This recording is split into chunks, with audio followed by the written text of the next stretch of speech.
Umiiyak ka kapag walang nakakakita. Nanatili kang matatag kahit mas madali sanang bumigay.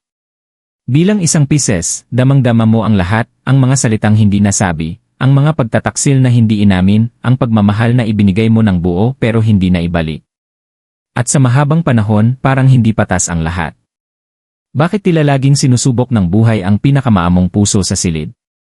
Pero paano kung ang mga luhang iyon ay hindi kailanman naging kahinaan? Paano kung bawat masakit na sandali ay tahimik kang hinuhubog para maging isang taong hindi na kayang wasakin? Hindi ito kwento ng pagkawala. Ito ang sandali kung saan ang iyong mga luha ay nagiging kapangyarihan at ang iyong katahimikan ay nagiging lakas. Ang Pisces ay laging nagdadala ng lalim na kakaunti lamang ang tunay na nakaunawa. Nararamdaman mo ang buhay sa maraming patong, ang saya, sakit, pag-asa, at pagkabasag ng puso ay nagsasama-sama sa iisang makapangyarihang daloy ng damdamin. Habang ang iba ay madaling nakakalimot at nagpapatuloy, ikaw ay naaalala, nagmumuni-muni, at dahan-dahang naghihilom. At sa proseso ng paghilom na iyon, madalas mong kinukwestiyon ang sarili mo. Nagtatanong ka kung bakit nasubok ang kabutihan mo, kung bakit binaliwala ang katapatan mo, at kung bakit tila hindi nakita ng mundo ang iyong mga luha. Ngunit walang bahagi ng iyong paglalakbay ang nagkataon lamang. Bawat unos ng damdaming dinaanan mo ay humuhubog sa iyong intuisyon, nagpapatala sa iyong kamalayan, at nagtuturo kung saan tunay na ninirahan ang iyong lakas. Hindi ka kailanman itinadhana na patigasin ang puso mo, itinadhana kang patibayin ito. Ang kabanatang ito ng iyong buhay ay hindi na tungkol sa pagdurusa. Ito ay tungkol sa pag-unawa kung bakit mo iyon pinagdaanan, at kung paano ang mga luhang iyon ang naging pinagmulan ng iyong tahimik, ngunit hindi maikakailang kapangyarihan. Iyan itahimik din ay pakikibaka ng Pisces, nakaraang yugto. May panahon na pasan ng Pisces ang bigat ng mundo kahit walang nakakapansin. Nandyan ka para sa iba kahit ang sarili mong puso ay pakiramdam ay walang laman. Nakinig ka kahit walang nakikinig sa'yo. Nagpatawad ka kahit mas madali sanang umalis. At sa mga tahimik na sandali, sa gitna ng gabi, kapag humupa na ang ingay ng maghapon, doon mo naramdaman ang lahat ng pilit mong itinatago. Hindi maingay magdusa ang Pisces. Hindi ka humihingi ng awa. Sa halip, umatras ka paloob, kinumbinsi ang sarili na ang pagtitiis ay lakas. Sinabi mo sa sarili mo na ang pagmamahal ay nangangailangan ng sakripisyo, na ang pasensya ay may gantimpala, at na mas mahalaga ang pag-unawa sa iba kaysa sa pagprotekta sa sarili. Ngunit bawat hindi nasabing pagkadismaya, bawat sirang pangako, ay nag-iwan ng marka. Hindi sa mukha mo, kundi sa kaibuturan ng kaluluwa mo. May mga sandaling kinuwestiyon mo ang sarili mong halaga. Nagtaka ka kung bakit ang kabutihan mo ay tila humihila ng mga taong marunong lang kumuha. Paulit-ulit mong binalikan ang mga usapan sa isip mo, naghahanap ng mga sagot na hindi kailanman dumating. Sinisi mo ang sarili mo dahil masyado kang nagtagal, masyadong nagbigay, at naniwala sa mga taong hindi ka talaga nakita. At gayon paman, nagpatuloy ka. Kahit pakiramdam mo'y hindi ka nakikita. Kahit tahimik na pumapatak ang mga luha mo. Kahit walang kumikilala sa mga laban na pinagdaraanan mo sa loob. Ang pinakamasakit ay hindi ang sakit mismo, kundi ang pagkaunawa na malakas ka para sa lahat, pero nag-iisa ka sa sarili mong damdamin. Umiti ka kapag inaasahan. Pinatatag mo ang iba kahit ang puso mo'y nanginginig. Dinala mo ang empatya na parang kalasag, kahit pabigat na ito minsan. Ngunit ito ang hindi mo noon napagtanto, bawat sandali ng tahimik na pagdurusa ay hinuhubog ka. Bawat luha ay nagpapalalim ng iyong emosyonal na talino. Bawat pagkabasag ng puso ay nagtuturo sa iyo ng pagkilatis. Hindi ka nababasag, pinapanday ka. Maaaring napagkamalan ng mundo ang lambot mo bilang kahinaan. Ngunit ang lambot, kapag sinubok ng sakit, ay nagiging tibay. At ang tibay, kapag ginabayan ng karunungan, ay nagiging kapangyarihan. Pisces, ang tahimik mong pakikibaka ay hindi kailanman naging walang saysay. Ito ang hindi nakikitang pundasyon ng lakas na ngayon mo pa lamang nagsisimulang makilala. Bakit kailangan diyan ni sakit, ang mas malalim na kahulugan? Sa mahabang panahon, inisip ng Pisces kung bakit tila napakabigat ng buhay sa kanilang puso. Bakit ang mga aral ay dumarating sa pamamagitan ng pagkawala imbes na kaginhawaan? Bakit ang pagmamahal ay parang laging may kasamang pagkadismaya? Ngunit ang sakit, lalo na para sa kaluluwang kasing intuitibo ng Pisces, ay hindi kailanman nilikha upang wasakin ka. Ito ay nilikha upang gisingin ka. Dahil ang Pisces ay natututo sa pamamagitan ng pagdama. Ang iyong kaluluwa ay hindi lamang lumalago sa lohika, ito'y umuunlad sa karanasan, emosyon, at malalim na pagninilay. Bawat luhang pumatak ay tahimik na nagturo sa iyo ng mga aral na hindi kayang ipaliwanag ng salita. Ipinakita ng sakit kung saan kulang ang iyong mga hangganan. Inilantad nito kung sino ang tunay na gumagalang sa iyong puso, at kung sino ang pinahahalagahan ka lamang dahil sa kung ano ang naibibigay mo. Hindi ka hinayaang manatiling walang malay ng universo. Inilagay ka nito sa mga sitwasyong pinilit kang makita ang katotohanan kahit masakit. Hindi upang parusahan ka, kundi upang ihanda ka. Upang ituro sa iyo na ang malasakit ay hindi nangangahulugang pagtalikod sa sarili. Na ang pagmamahal ay hindi pagtanggap ng kawalang galang. Na ang katapatan ay hindi dapat kapalit ng iyong kapayapaan.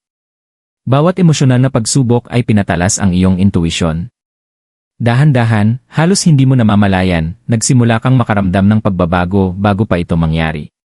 Natutunan mong kilalanin ang enerhiya, intensyon, at mga hindi binibigkas na katotohanan. Ang dating bumabaha sa iyo ay nagsimulang magbigay linaw. Ang sakit ay naging kamalayan. Ang mga luha ay naging pananaw. At kasabay ng pananaw, dumating ang pagbabago. Huminto ka sa pagpapaliwanag ng sarili mo sa mga taong ayaw namang umunawa. Tumigil ka sa paghahabol ng pagsasara mula sa mga taong hindi kailanman kayang ibigay iyon. Ang pangangailangang mapili ay unti-unting nawala, napalitan ang tahimik na kaalamang kailangan mo munang piliin ang sarili mo. Hindi ito kapaitan, ito ay linaw. Kinailangan ang sakit dahil winasak nito ang ilusyon na ang halaga mo ay nakabase sa kung gaano karami ang kaya mong tiisin. Itinuro nito na ang lambot na may kasamang karunungan ay hindi mapipigilan. Na ang lalim ng damdamin, kapag napamahalaan, ay nagiging makapangyarihang gabay. Pisces, hindi ka kailanman itinadhana na manatili sa survival mode. Itinadhana kang umangat na may kamalayan, ginagabayan ng lahat ng minsang ipinagluha mo. Hindi ka pinahina ng sakit. Pinino ka nito. At ngayon, tapos na ang mga aral at ang lakas ay nananatili. Iyan ay pagbabago ng landas, sandali ng pagkamulat. Dumarating ang isang sandali sa paglalakbay ng bawat Pisces kung saan may biglang nagbabago, tahimik, banayad, ngunit permanente. Hindi ito dumarating na may ingay o dramatikong anunsyo. Dumarating ito bilang isang kalmadong pagkaunawa, isang malalim na kaalamang tumitimo sa iyong dibdib at hindi na umaalis. Ito ang sandaling humihinto ka sa pagtatanong kung bakit nangyari ang lahat at nagsisimula kang maunawaan kung ano ang itinuro nito sa iyo. Para sa Pisces, ang turning point ay hindi bunga ng galit o paghihiganti. Ipinapanganak ito mula sa pagkapagod, ang pagod na dulot ng matagal na pagdadala ng bigat ng damdamin. Isang araw, magigising ka at marirealize mo na ang puso mo ay karapat-dapat sa parehong pag-aalaga na palagi mong ibinibigay sa iba. Hindi dahil may nagpatunay nito sa iyo, kundi dahil ikaw mismo ang nakakita ng tunay nitong halaga. Binabago ng pagkamulat na ito ang paraan ng paggalaw mo sa mundo. Nagsisimula kang huminto bago tumugon. Nagmamasid ka sa halip na sumalo ng lahat. Nakikinig ka, ngunit hindi mo na hinahayaan ang sarili mong malunod sa emosyon ng iba. Kung dati sobra-sobra kang nagbibigay, ngayon ay pinipili mo ang balanse. Kung dati tahimik ka, ngayon ay iginagalang mo ang sarili mong katotohanan, banayad, ngunit matatag. Ang pinakamakapangyarihan sa pagbabagong ito ay ang kapayapaang dala nito. Wala nang pangangailangang magpaliwanag, magdepensa, o magpatunay. Alam mo na lang. Unti-unting nawawala ang pangangailangan ng pagpapatunay mula sa iba. Humihina ang pagnanais na iligtas ang lahat. Nauunawaan mo na ang pagsagip sa iba kapalit ng sarili mo ay hindi kailanman ang layunin mo. Kasabay ng pagkaunawang ito ay ang kalayaan. Ang kalituhan ay napapalitan ng emosyonal na linaw. Ang intuition ay mas tumatalas, hindi na binabalot ng pagdududa sa sarili. Nagsisimula kang magtiwala sa tahimik na tinig sa loob, ang tinig na matagal nang alam kung kailan lalayo, kailan mananatili, at kailan bibitaw. Dito nagtatapos ang pagluha dahil sa sakit at nagsisimula ang pagdaloy ng luha bilang pagpapalaya. Hindi ka na tumutugon sa nakaraan. Matatag ka nang nakatayo sa kasalukuyan, nakaugat, mulat, at may ganap na kapangyarihan sa sarili mong damdamin. Pisces, ang pagkamulat na ito ang hudyat ng pagtatapos ng survival at simula ng tunay na kapangyarihan. Iyan luha ay naging kapangyarihan, kasalukuyang enerhiya. Dito nagbabago ang lahat para sa Pisces, hindi agad sa panlabas, kundi sa kaibuturan ng sarili. Ang pusong minsang tila marupok ay ngayoy may tahimik na lakas na hindi kailangang ipagsigawan. Hindi ka naging malamig. Hindi mo nawala ang empasya mo. Ang natamo mo ay kontrol sa iyong emosyon, sa iyong enerhiya, at sa iyong mga hangganan. Hindi na nagmumula sa kawalang magagawa ang iyong mga luha. Nagmumula na sila sa pag-unawa. Sa kakayahang makita ang kabuuan, hindi lang ang sakit. Natutunan mo na ang emosyon ay hindi para lamunin ka, kundi para gabayan ka. Kung dati nalulunod ka sa bigat ng damdamin, ngayon ay matatag ka na. Kung saan dati naninirahan ng kaguluhan, ngayon ay may kapayapaan. Napapansin ito ng mga tao sa paligid mo. Maaaring hindi nila alam kung paano ito ipapaliwanag, pero nararamdaman nila. Mas panatag ang presensya mo. Mas may bigat ang mga salita mo. Hindi ka na tumutugon gaya ng dati, at iyon pa lamang ay marami ng sinasabi. Pinipili mo ang katahimikan kapag kailangan. Pinipili mo ang distansya kapag hinihingi ng kapayapaan. At higit sa lahat, pinipili mo ang sarili mo nang walang guilt. Ito ang kapangyarihang nagmumula lamang sa totoong karanasan. Hindi kumpiyansang hiniram mula sa pagpapatunay ng iba, kundi kumpiyansang hinubob ng pagbangon at pag-survive. Hindi ka na humahabol sa matitinding emosyon o kumakapit sa mga sirang ugnayan. Alam mo na kung kailan may pagkakatugma at kung kailan wala. Ang intuition mo, na minsang natatakpan ng emosyonal na pagkalunod, ay ngayon gumagana na ng malinaw at tiyak. Ang higit na kahanga-hanga sa yugtong ito ay ang lambot nito. Ang lakas mo ay hindi sumisigaw. Hindi ito nananakot. Sa halip, ito'y nagbibigay kapanatagan. Nanatili kang mahabagin, ngunit hindi na nagsasakripisyo ng sarili. Nanatili kang mapagmahal, ngunit hindi nakapalit ang sariling kapakanan. Ang balance, ang pagkakaisang ito, ay bihira. Pisces, ito ang emosyonal na pagka-mastery. Ang uri ng lakas na hindi itinuturo, kundi pinaghihirapan. Ang mga luhang dati mong gustong mawala ay naging karunungan. Ang sakit na tiniis mo ay naging kakayahang kumilatis. At ang pusong dating madaling masaktan ay alam na ngayon kung ano ang tunay nitong nararapat. Hindi ka tumigas. Pinino ka. At ang pinong enerhiyang ito ang dahilan kung bakit ikaw ay makapangyarihan ngayon. Ian Genzi magbabago ngayon para Daig Pisces, enerhiya ng hinaharap. Habang pumapasok ang Pisces sa bagong yugto na ito, ang hinaharap ay hindi na mabigat o puno ng pag-aalinlangan, ito ngayon ay may malinaw na layunin. Hindi dahil alam mo na ang lahat ng sagot, kundi dahil sapat na ang tiwala mo sa sarili upang harapin ang anumang darating. Ang takot na dati palaging nasa likuran ng isip mo ay unti-unting lumalambot, napapalitan ng isang matatag na kumpiyansang lalo pang lumalakas sa paglipas ng panahon. Nagsisimulang magtugma ang mga oportunidad sa ibang paraan. Hindi mas maingay, hindi minamadali, kundi mas totoo. Nahihila ka ngayon sa mga sitwasyon, tao, at landas na iginagalang ang lalim ng iyong damdamin sa halip na ubusin ito. Kung dati pumapayag ka sa emosyonal na kalituhan, ngayon ay malinaw na pag-unawa ang hinihingi mo. Kung dati ikaw ang humahabol sa koneksyon, ngayon ay hinahayaan mo na itong kusang lumapit sa iyo. Kapansin-pansin din ang pagbabago sa pakikitungo ng iba sa iyo. May ilan na angat upang sabayan ang bago mong enerhiya. Mayroon ding kusang lalayo, hindi kayang abutin ang bersyon mo na dati sobra kung magbigay at sobra kung magpaliwanag. Hindi ito pagkawala, ito ay pag-aayon. Nililinis ng universo ang espasyo para sa mga relasyong gumagalang sa iyong pag-unlad, hindi umaasa sa iyong sakripisyo. Sa pananalapi, emosyon, at espiritual na aspeto, nagsisimula ng kumilos ang Pisces mula sa intensyon, hindi na sa reaksyon. Ang mga desisyon ay hindi na pinapatakbo ng guilt o takot na makadismaya ng iba.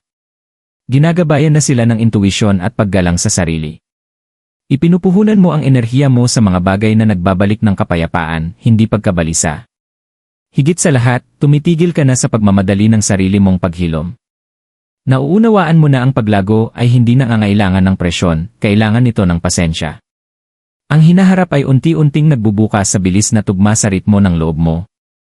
At sa ritmong iyon, sa wakas ay nararamdaman mong ligtas ka sa sarili mo. Hindi ito bigla ang pagbabago, ito ay isang matatag at nakaugat na pag-usbong. Isang hinaharap na itinayo sa emosyonal na katalinuhan, tiwala sa sarili, at tahimik na kumpiyansa. Pisces, ang daang nasa unahan mo ay hindi humihiling na baguhin mo ang kung sino ka. Inaanyayahan ka nitong mamuhay bilang kung sino ka talaga mula pa noon. Pisces, may panahon na naniwala kang ang iyong mga luha ang bumubuo sa kung sino ka. Na ang pagiging sensitibo mo ay isang bagay na kailangan mong itago, kontrolin o ipagpaumanhin. Na itanong mo sa sarili mo kung ang pagiging ganito ka, kalalim, kaemosyonal, kabukas palad ang puso, ay isang pabigat sa mundong tila mas pinahahalagahan ang katigasan.